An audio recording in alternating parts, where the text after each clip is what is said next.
अवधूत चिंतन श्री गुरुदेव दत्त श्री स्वामी समर्थ महाराज की जय। स्वामी दत्त सेवा या चॅनलवर तुम्हा सर्वांचे खूप खूप स्वागत। तुम्हा सर्वांचं आरोग्य उत्तमाचं राहू दे, राहिलेलं आयुष्य आरोग्यदायी जाऊ दे, तुम्हा सगळ्यांना दीर्घायुष्य मिळू दे अशी मी स्वामीचरणी प्रार्थना करते आणि माझ्या व्हिडिओला सुरुवात करते। बघा, उद्या आहे काळ भैरव जयंती।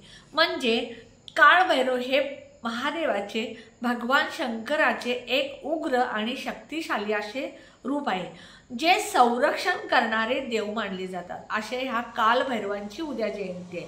काळ म्हणजे काळ किंवा वेळ आणि भैरव म्हणजे भयंकर, म्हणजे जो काळावर नियंत्रण ठेवतो त्यांना 11 भैरवांचा अधिपती देखील मानले जाते आणि त्यांच्या उपासनेनं धैर्य, सकारात्मकता आणि संकटापासून संरक्षण मिळते।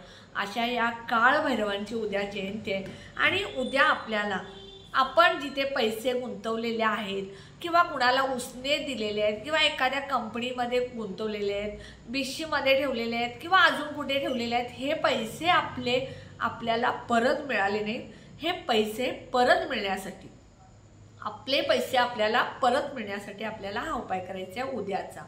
हा काल भैरवांचा उपाय, कारण काल भैरव जे आहेत ते सत्याच्या पाठीशी नेहमी असतात, म्हणून आपल्याला पैसे जे अडकले ते आपले मिळण्यासाठी करायचे। बघा, आपले मिस्टर असतात, आपला नवरा असतो, तो खूप कष्ट करत असतो, राबत असतो, आपण कष्ट करतो, नोकरी करतो, घरातले सगळं सांभाळून आपण नोकरीला जात असतो, किंवा आपले पती नवरदेव जे असतात, नवरा असतो, तो सुद्धा किती कष्ट करतो आणि आपलं घरदार चालवत असतो आणि आलेल्या पगारातले आपल्या पत्नीकडे पैसे घराच्या खर्चासाठी देत असतो। मग पत्नी काय करते, त्यातले 4 पैसे वाचवून ती कुठेतरी गुंतवत असते, जेणेकरून ती पत्नी बिशी असू दे किंवा अजून एखादा कुणीतरी डबल पैसा मिळतो असं सांगणं, किंवा अजून कुठल्या कंपनीमध्ये किंवा कुणाला तरी व्याजानं उसनं देणं असं करते, कारण त्यातून तिला 4 पैसे मिळावेत असं वाटत असतं। पण हे तुम्ही करू नका, कारण आता इतक्या बोगस कंपन्या आलेल्या आहेत की तुम्हाला दाम दुप्पट देतो, महिन्यात दाम दुप्पट देतो, व्याज देतो, 10% व्याज देतो असं सांगून तुमच्याकडे फसवणूक केली जाते। मी तुम्हाला एक बेस्ट पर्याय सांगते, तुम्हाला जर पैसे कुठे गुंतवायचे असतील तर फक्त आणि फक्त ज्वेलरीमध्ये गुंतवा। जिथे बघा, तनिष्क असेल, मलाबार असेल, गाडगी PNG असेल किंवा चंदूकाका सराफ, असे मोठे मोठे जे सोन्याची दुकान आहेत, तिथं तुम्ही मंथली बिशी भरा। 1000ची आहे, 2000, 5000, 10000, तुम्हाला ती 10 महिने भरायची आणि 10 महिन्यानंतर तुम्हाला ते गोल्ड घ्यायचं। हे तुम्ही करा, पण तुम्ही कुणाला तरी व्याजानं पैसे द्या किंवा कुणाला कुठल्या तरी कंपनीत गुंतवा, मिस्टरांच्या माघारी हे सगळे व्यवहार तुम्ही करता आणि कुठेतरी फसता। मला स्त्रियांना खरंच कळकळीची विनंती, असल्या गोष्टी करून तुम्ही फसू नका। बरं, आता जे फसलेत त्यांच्यासाठी मी उपाय सांगते। बघा, शेजारी असू द्यात, बहीण असू दे, भाऊ असू दे, कुणी असू दे, जाऊ कुणीही तुमच्या जवळचे नातेवाईक असू दे, शेजारी असू दे, मैत्रिणी असू दे, पैशाच्या व्यवहारापासून सगळ्यापासून लांब राहा। एक वेळ तुम्ही घरामध्ये जेवायला घाला, त्यांच्याशी मैत्री ठेवा, नातं ठेवा, पण पैशाचे व्यवहार क्लिअर असावेत। मी माझ्या बाबतीत सुद्धा बऱ्याचदा मी माझ्या मैत्रिणी असू द्या, अजून कोण असेल, त्यांना पैसे उसने म्हणून देत होते। व्याजाचा मी कधीही किंवा कुठे गुंतवण्याचा कधीही प्रयत्न केला नाही, कारण मी माझी कुठलीही गोष्ट आमच्या साहेबांना सांगितल्याशिवाय करत नाही आहे। आणि मी असेच 1-2-4 जणांना अडचणीच्या वेळी थोडेफार पैसे दिलेले, पण तेच पैसे ते लोक मी मागत असताना मला बोलत असतात की अरे, हे सगळ्यांच्याच बाबतीत आहे, माझ्याच बाबतीत नाही, बऱ्याच जणांच्या बाबतीत आहे। ज्या वेळेला लोक आपल्याकडे उसने पैसे मागायला येतात तेव्हा रडत येतात, आणि ज्या वेळेला आपण पैसे मागायला जातो त्यावेळेला ते असे उत्तर देतात की जणू काय आपण त्यांच्याकडे पैसे त्यांचे मागतो असे बोलत असतात। मी देणार आहे ना, तुमचे पैसे बुडवतो का, कुठे चाललोय का, गाव सोडून चाललोय का, असे उत्तर ऐकायला लागतात। माझ्या बाबतीतही झाले, त्यामुळे माझे सगळे व्यवहार आमचे साहेब माझ्या मुलीकडे दिलेत। त्यामुळे तुम्हीही जर कुठे फसत असाल तर फसू नका, एवढी मी विनंती करते। आणि आता जे पैसे तुमचे अडकलेत त्यासाठी उपाय सांगते। उद्या काल भैरव जयंती आहे, उद्यापासून 40 दिवसाची ही सेवा करायची।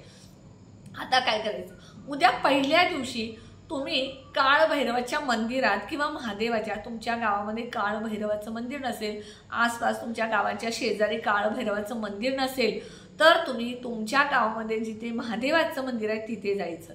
एक नारळ, पानाचा विडा, दक्षिणा, खडी साखर घ्यायचं, मंदिरामध्ये जायचं आणि ज्या लोकांनी तुमचे पैसे घेतल्यात त्या लोकांचे नाव घ्यायचं आणि म्हणायचं या अमुक अमुक व्यक्तीनं माझी एवढी रक्कम घेतल्या, ती माझी मला लवकर परत मिळाली. पॉझिटिव्ह बोलायचं आणि तुम्ही माझे पैसे परत मिळवून देण्यासाठी तुम्ही माझ्या पाठीशी आहे असं म्हणायचं.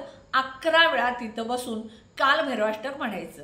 आता 11 वेळा म्हणत असताना 10 वेळा तुम्ही काय करायचं, 8 ओव्यापर्यंत म्हणायचं. 11व्या वेळेला संपूर्ण कालभैरवाष्टक म्हणायचं. हे उद्या तुम्ही दिवसभरात कधीही करू शकता, पण गुरुवारपासून तुम्हाला राहिलेले 39 दिवस कसं करायचं आहे सांगते.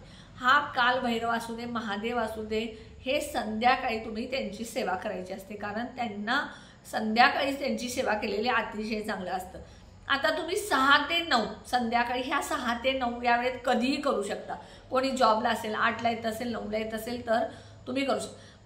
पण त्याचा एक नियम आहे, तुम्ही जर परवापासून संध्याकाळी 8ला बसला तर दररोज 8 ते 8:15च्या दरम्यान बसायचं. एक दिवस 6ला, एक दिवस 7ला, एक दिवस 9ला असं नाही. 6ला बसला तर 6:30 पर्यंत बसा, 6:15 पर्यंत बसा. 7ला बसला तर 7:15, 7:30, 10-15 मिनिटं चालेल उशिरा किंवा लवकर, पण 1-1 तास उशिरा नाही चालणार. त्याच वेळेला केलेली अतिशय सेवा चांगली असते, कारण आपण पहिल्या दिवशी संकल्प करून सेवा करणार असतो. त्यावेळेला आपण ज्यांची सेवा करतो ते देव आपली वाट बघत असतात. आपला हा भक्त आपल्यासाठी प्रार्थना करण्यासाठी येत असतो असं असतं. त्यामुळे तुम्ही काय करायचं, गुरुवारपासून संध्याकाळी 6 ते 9च्या ह्यातली कोणतीही वेळ ठरवा तुमच्या सोयीनुसार. लहान मुलं असतील, पती असेल, पती ऑफिसमधून येत असेल किंवा तुमच्या घरात सासू सासरे वयस्कर आजारी माणसं असतील तर त्यांचं सगळं उरकून तुम्ही निवांत 8:30-9ला बसू शकता. आता काय करायचं बघा, पिवळी मोहरी तुम्ही घ्यायची उजव्या हातामध्ये घ्यायचं आणि काळभैरवांना प्रार्थना करायचं. ज्या व्यक्तीनं तुमचे पैसे घेतलेले आहेत किंवा ज्या कंपनीमध्ये तुम्ही पैसे गुंतवले आहेत त्या कंपनीचं नाव घ्यायचं आणि माझे पैसे मला 40 दिवसाच्या आत परत मिळावे असं म्हणा. आणि त्यानंतर तुम्ही स्वामी समर्थांना पण एक श्रीफळ, खडीसाखर ठेवायची. तुम्ही घरामध्ये ठेवा, मंदिरामध्ये ठेवा, चालेल. कालभैरव, महादेव आणि स्वामी समर्थ ह्यात महादेव किंवा कालभैरव दोन्हीपैकी एक आणि स्वामी समर्थांना खडीसाखर, नारळ, पानाचा विडा वगैरे ठेवून त्यांनाही सांगायचं की मी कालभैरवांची अमुक सेवा 40 दिवसाची माझ्या अडकलेल्या पैशासाठी करणार आहे आणि महाराज तुमचा आशीर्वाद आमच्याबरोबर असू दे असं प्रार्थना. आता गुरुवारी काय करायचं, उजव्या हातामध्ये पिवळी मोहरी घ्यायची आणि 11 वेळा कालभैरवाष्टक म्हणायचं. ज्या व्यक्तीनं तुमचे पैसे घेतले त्या व्यक्तीचं नाव घेऊन तुम्ही सुरू करायचं. 10 वेळा 8 वेळापर्यंत 11व्या वेळी तुम्ही संपूर्ण कालभैरवाष्टक म्हणायचं. आणि ही मोहरी जी आहे तुम्ही घराच्या बाहेर जायचं. आता जी व्यक्ती तुमचं पैसे देणार आहे त्या व्यक्तीच्या घराच्या दिशेनं त्या व्यक्तीचं नाव घेऊन ती मोहरी बाहेर त्या दिशेला फेकायची.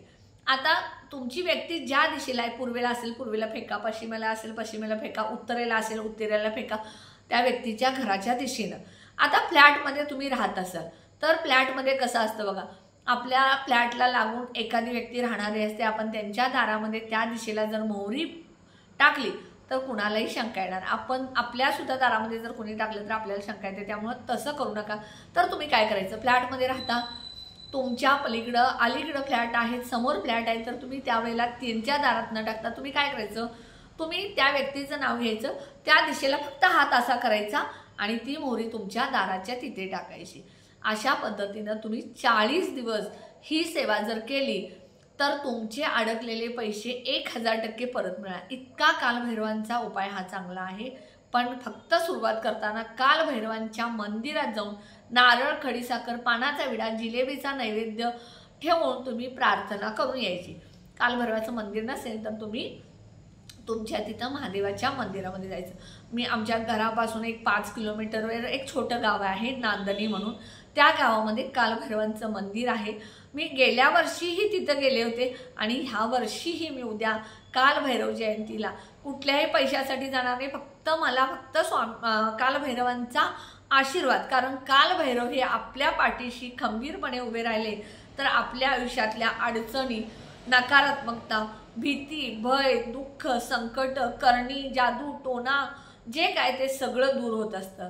आणि आपण आपल्या संरक्षणासाठी कालभैरवांच्या मंदिरामध्ये जाऊन यायचं। मी सुद्धा उद्या आमच्या कुटुंबाच्या, मी असेल, आमचे साहेब असेल, कुटुंब असेल तिकडचं इकडचं, किंवा माझी मुलगी असेल, माझ्या बहिणींचं कुटुंब असेल, माझ्या त्या बहिणीचं कुटुंब असेल, सगळ्यांच्या कुटुंबासाठी संरक्षण मिळावं यासाठी प्रार्थना करायला जाणार आहे। तुम्हीही जा, मनापासून प्रार्थना करा। कुणाबद्दलही वाईट कधी चिंतू नका, कुणाचं वाईट हेतून सुद्धा तुम्ही हे करू नका। आणि जर तुम्ही कुणाचं वाईट व्हावं म्हणून जर करत असाल तर त्याची परतफेड तुम्हाला केल्याशिवाय राहत नाही। म्हणून कधीही कुणाचं वाईट चिंतू नका। नेहमी एकच मनामध्ये ठेवायचं, तुमचा शत्रू जरी असला तर पहिला त्याचं चांगलं होऊ दे म्हणा। स्वामी समर्थ असू देत, महादेव असू दे, कालभैरव असू देत, पहिला तुमचं चांगलं करतात हे नेहमीच लक्षात ठेवा। माझ्या आईवडिलांनी किंवा माझ्या मुलीवर मी जे संस्कार, माझ्या आईवडिलांनी माझ्यावर हे संस्कार केले तेच संस्कार मी माझ्या मुलीवर केलेत। कधीही कुणाचं वाईट चिंतायचं नाही, नेहमी दुसऱ्याचं चांगलं चिंतायचं। दुश्मन जरी असला तर त्याचं चांगलं चिंता, स्वामी समर्थ महाराज तुमचं नक्की चांगलं करतील। कधीही कुणाला करणी करण्याचा, जादू टोणा करण्याचा किंवा अजून कुणाचं काही वाईट करण्याचा कधीही प्रयत्न करू नका, कारण कधीही त्या गोष्टी चांगल्या नसतात। ते तुम्हाला आत्ता चांगलं वाटतं पण नंतर त्याचं प्रायश्चित्त तुम्हाला भोगावं लागतं। त्यामुळे कधीच करू नका, कारण मी हे माझ्या समोर बघितलेलं आहे। काही लोकांनी हे केलेलं आहे, ती लोक आता फेडत आहेत। हे मी माझ्या स्वतःच्या डोळ्याने बघितलेल्या गोष्टी आहेत।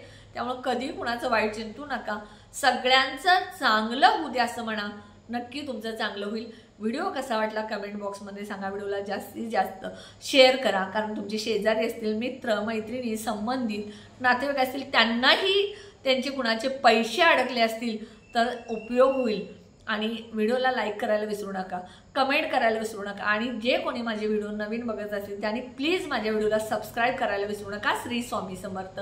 तुमचे सगळे पैसे तुमच्या हातामध्ये तुम्हाला सुरक्षित मिळालेत असं मी मॅन्युफॅक्चरिंग करते।